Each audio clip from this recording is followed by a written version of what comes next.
Welcome to Farm Friday.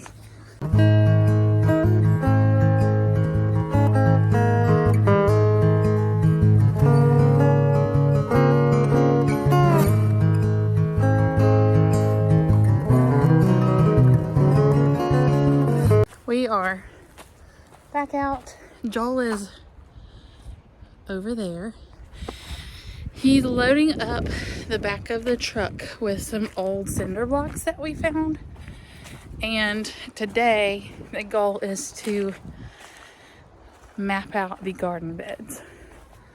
In case you were wondering, the boys are fast asleep way over there. And that's pretty much where they spend their days. Not sure how long it's gonna last today because the kids are cranky. It's really windy and a little bit chilly, so I'm not sure. But look, can't tell, but they both have matching overalls. So cute. So you can you don't have gloves, Esther. Tell right here. Mom, I've mapped out one corner. Can I take my Your jacket off? No, because it's too cold. These are Dave's old beds, so it comes down to about right here and goes across and then back up. They were just raised beds, but this past summer when I came out, you can see it better from over here, I was kind of trying to weed them down some because they have all grown up to be this, and there were no trees here or anything a few years ago when he had the garden going. But all the wood boards were rotten and had termites. So I tore all of them out. So I think my goal is to do 6 raised beds this year. So we shall see what we get done. We've had a change of plans. We were out here. Joel filled up the truck bed with the old cinder blocks that we found. And then we started laying them out and talking about how we were going to get up the grass and everything. And I guess till the soil. And tilling this much doesn't sound like something we want to do. So we're gonna rent what? By hand. Yeah, we're gonna do it, just not by hand. This is what they'll look like. Well, except with dirt in the middle, not grass. And then I think we'll have 6. 1 and then 2 and then obviously 3 on each row. So we have enough of the old cinder blocks, so we won't have to buy any of that.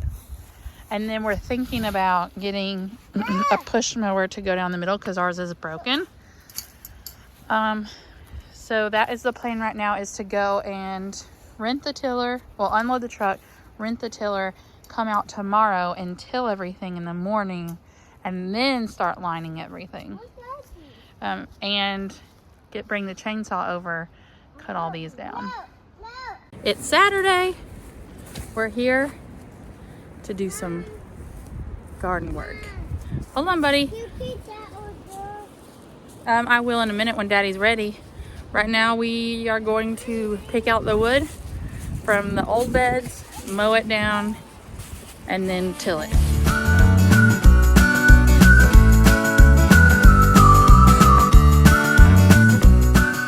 Okay, we're stopping for a lunch break. Joel's gonna keep going. He's gonna do some other work because we have to have the tiller back at Home Depot by 6, I think. So this is what we have so far. Our current predicament is these are above ground, and down here I've dug like down into the ground, so we're trying to decide if I need to build that back up to make it like a true raised bed. But we have this one tilled, that one tilled, this one, and this one. And Joel's now gonna get out the chainsaw and cut these down. And I'm gonna get these crazies to the house to eat and go down for a nap. It is a chilly Friday morning, and Fridays are usually like family farm days. You don't need the hose, bud. Yeah, I do. We usually come out because Joel doesn't work on Fridays, and we all work together at the farm for a little bit. Today, the pigs are moving to the next pen, so we're gonna work on getting that ready to go. So the job's right now going along the fence line, clipping down anything that might be leaning against or like will be soon. Ow! Prickers. The electric fence. And Joel is fixing the gate. So that we have a way to move them out whenever they're done. And yes? I have my You found a caterpillar? I want you to show me. So, yet again, this video is going to be very choppy, as all of my videos are going to be because I have kids. So we are moving the pigs today to their next area, and we wanted to do it first thing in the morning so they have time to explore. And I'll show you what the ground looked like before and what they have gotten it to now. It's a little bit more disturbed than we would hope for, but that's okay. It's just our first time. Joel's fixing the fence. Then we'll move the feeder, the water, put the wooden fence down so they go through. And I don't really know what else. So this is what it would have looked like before. Lots pine needles, greenery, pokies, whatever they're called. And this is what they've beaten it down to. Done a pretty good job. They're really fattening up. So typically you would just leave it alone and let everything regrow on its own. However, we have so many pine needles that we don't know if we should rake it out before. And I mean, usually I'm picking up trash. People don't plant grass or anything when they're done. They just let all the dormant seeds and plants grow up. But it's been so long since there's been any grass here that we don't know if we should plant something or not. Hey, Tig. So that's our thought right now is, do we let it go on its own or do we help it?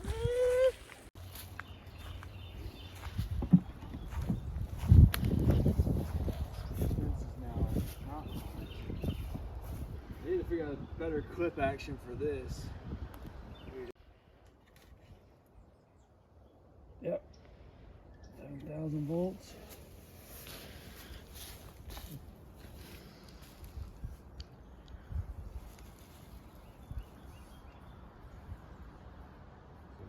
Volts at least. I mean, it could be more than that. All right.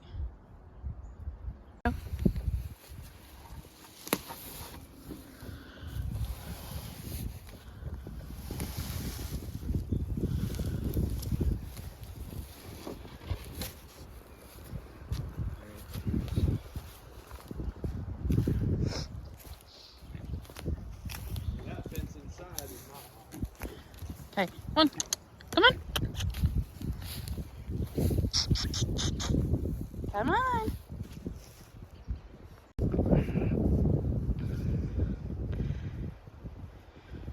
They may not go through with you standing right there, though. You know what I mean? Yeah.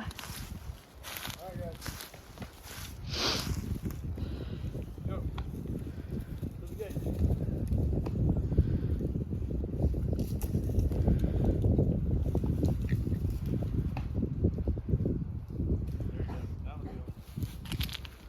Seriously?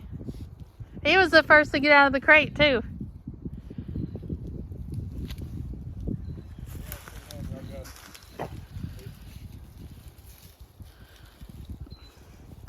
I've been chasing these fools all over the place. Welcome. You're about to get shocked.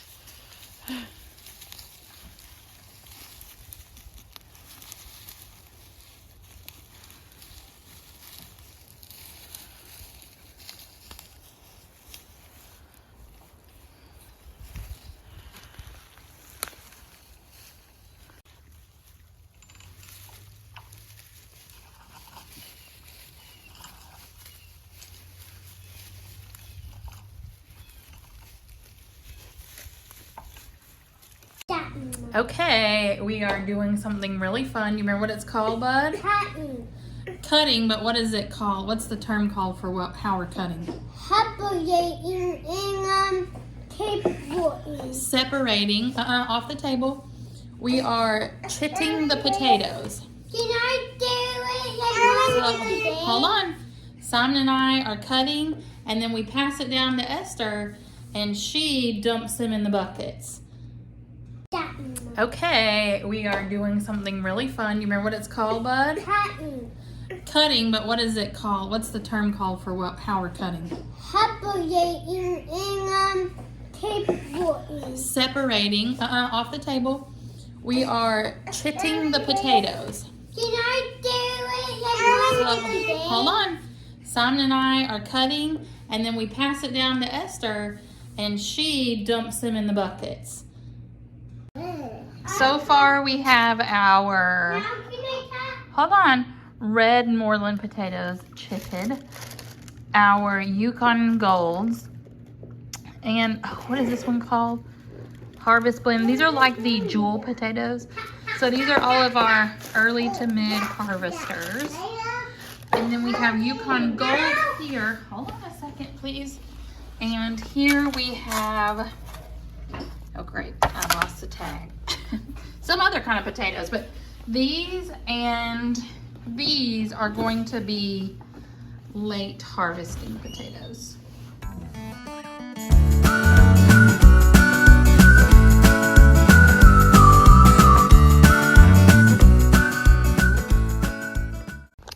So we had a pretty good storm last night, so I'm coming to check the electric fence. I can still hear it buzzing. Battery safe and sound. Just wanted to make sure that the fence was good. I don't see anything on top of it. Boys, was that storm scary? You're all wet. I brought you some treats. Let's see if I can prop this. Nope, I can't. Hey, y'all.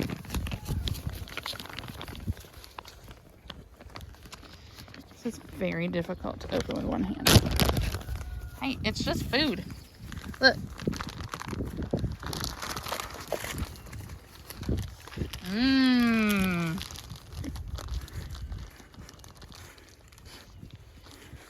That's so yummy in your tummy. We're at the farm now. I just left the little farmer's market type place.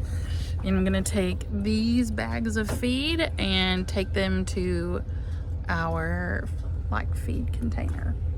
While I'm doing this, some people have asked me some questions about our animals and our plans and why we're doing the things that we're doing. So I was just gonna explain it real quick while I'm out here doing a quick work. So one of the big questions I've been getting is, how long is it gonna take before the pigs are taken to the slaughterhouse? So this is how big the boys are right now. Oh, it looks like we have had some wind. That's how they sleep. You're okay. Just cuddled up there. Cuddled up there. When we got them, they were about 50 pounds, and we've had them for about a month now. I have no clue how big they are. I'd say they gained like 20 pounds. Maybe more than that, actually. I'm not really sure, but their dispatch date, your tongue's hanging out, Red. Oh, what are you on? Their date to be slaughtered is August 29th. So we'll have them right at 6 months. And at that time, they should be about 250 pounds. So they don't stay long. A lot of people are surprised at how quickly we keep them. So this is the pen where they started out, where I first started filming. This is the pen we put them in when they came home, and then we trained them on the electric fence here. And then after, I think they were in here for maybe 2.5 or 3 weeks, we pulled this out, this gate, and we moved them over here. and they've been here a little over 10 days. And so they've pretty much eaten to their heart's content in here. There's been a lot of disturbance. So today, at the end of the day, we will move this gate and make this wire hot. And then we will move them across to this fence, and they'll be over here for about 10 days. After that 10 days, ouch, I just stepped in a briar. After that 10 days, they'll move over here to this fence for about 10 days. Now the reason for that is kind of twofold in my mind. This is like the most basic way that I know how to explain it.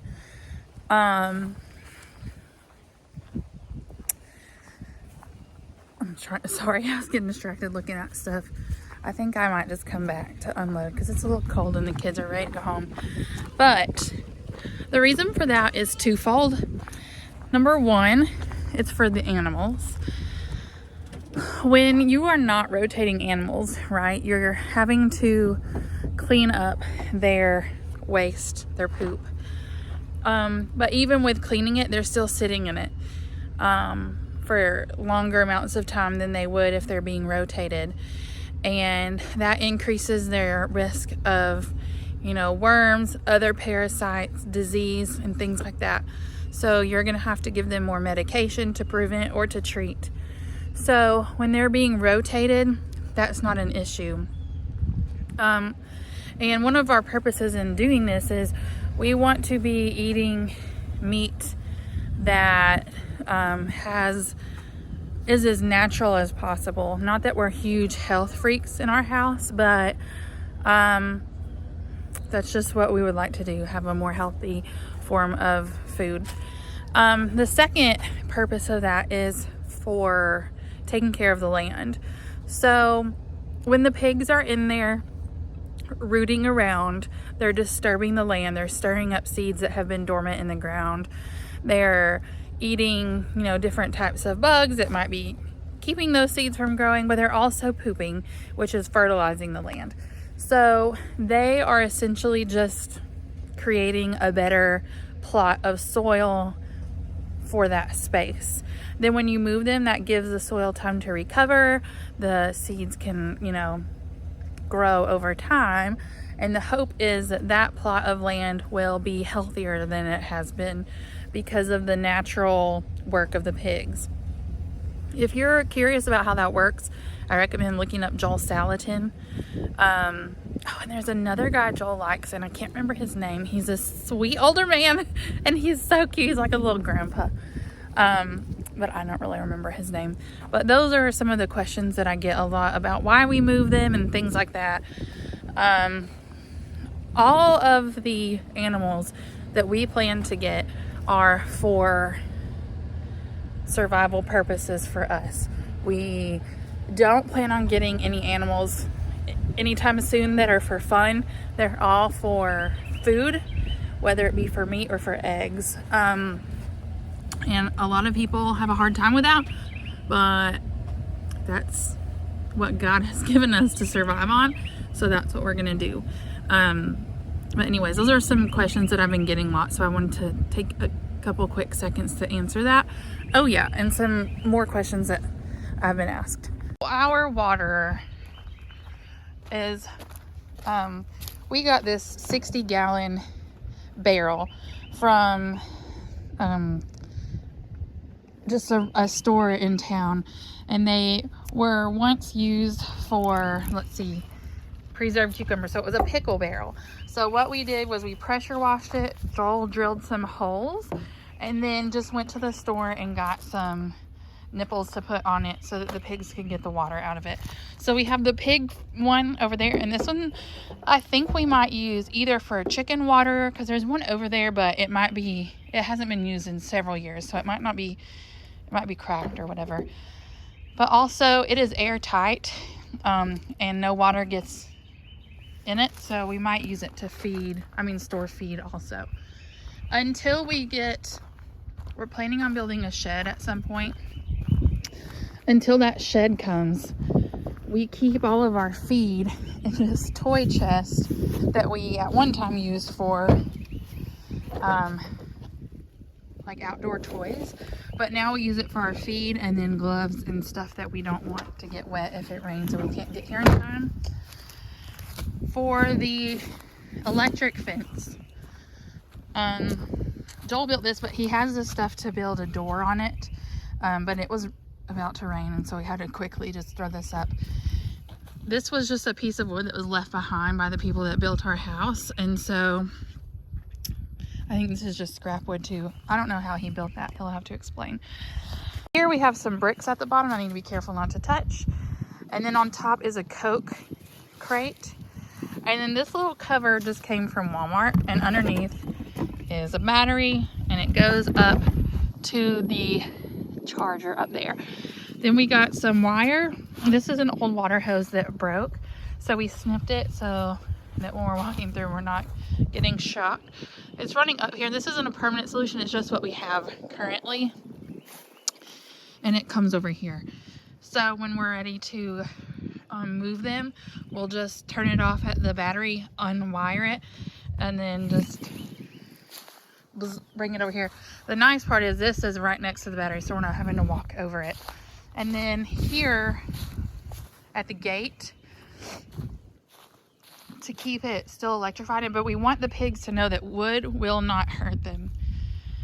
So we didn't want any of the wire crossing over the wood on that side, because we want them to know that wood is okay, but that is not. So I don't know what those are called, but we just wrapped it in the hose again. That way we could lean up against the fence if we needed to, and over around.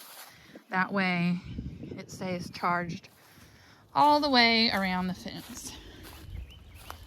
You guys feeling good? Okay, good night. One issue we had too that I feel like other people might have, we got the feeder that I've showed you before, and I'll show you again later. There are metal flaps so it stays covered, and the pigs are supposed to like nudge it up and put their heads in. When we first got it, our pigs didn't know. We tried everything we could think of. They wouldn't eat for like a day. So we had to keep bowls out everywhere. So what we did is we just ratchet strapped it open for a day. Once they realized there was food in there, we lowered it down every day until it was totally shut.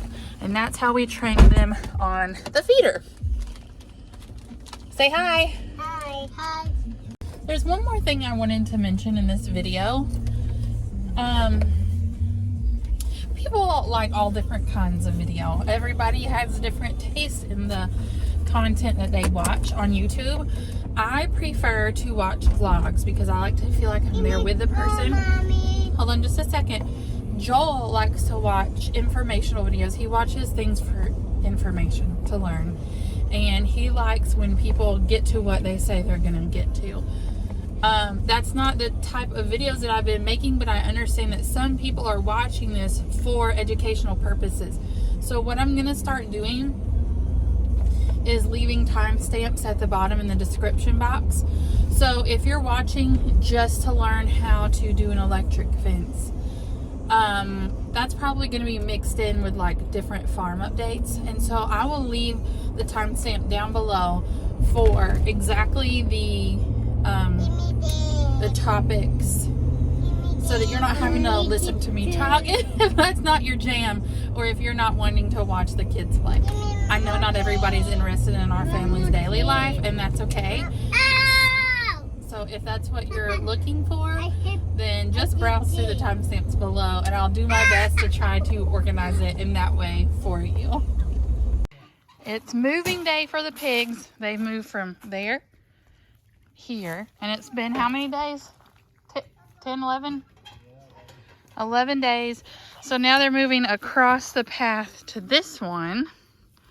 We're trying to go quickly because the sun's going down, but we're trying to figure out a way to move them across the path without losing them in the meantime. So we're hoping to fake them out with some electric fencing that's not turned on. And so once we get this situated, we're going to open up the gate and shoo them across, hopefully, into this area.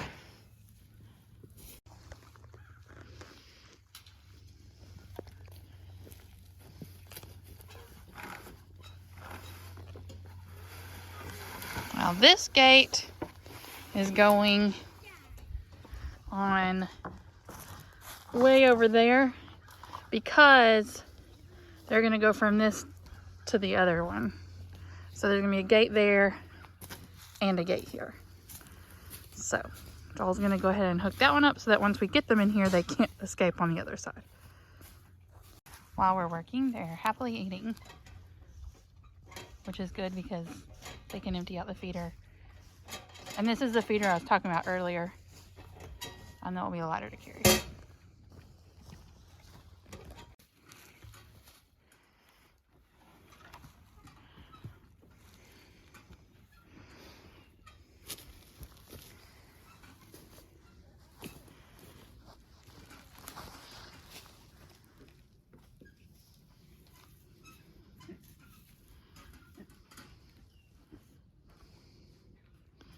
He's literally always the first.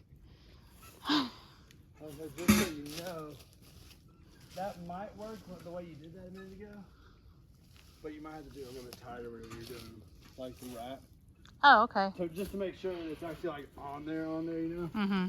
I don't, it may, because as long as it's touching it would work, but if it starts to move a little bit, Oh, my Lanta. it won't.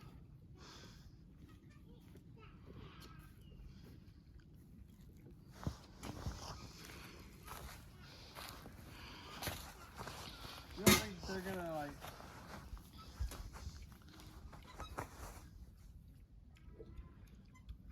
surely What?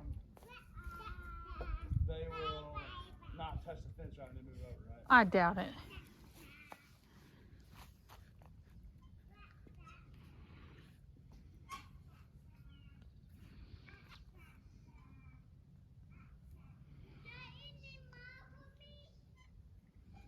Hmm?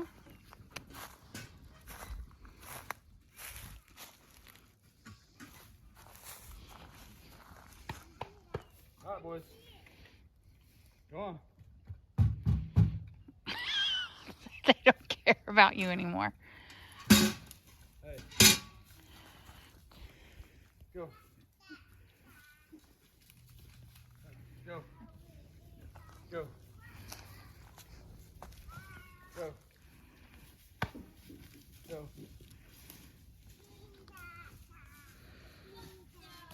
Go. Come on. Poop while I was walking.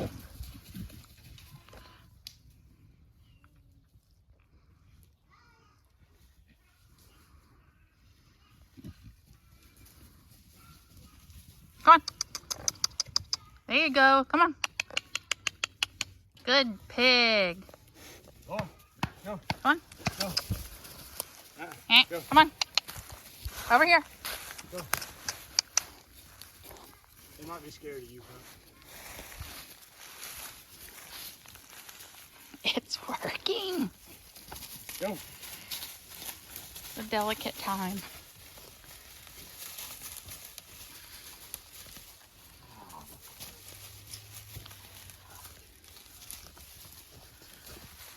Don't get in the car.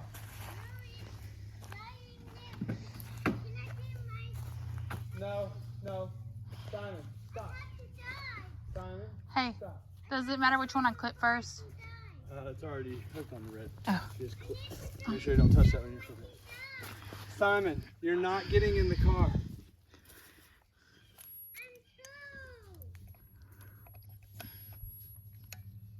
Hooking?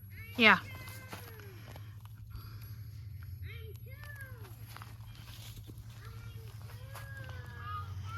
Now Joel's checking to make sure it's hot.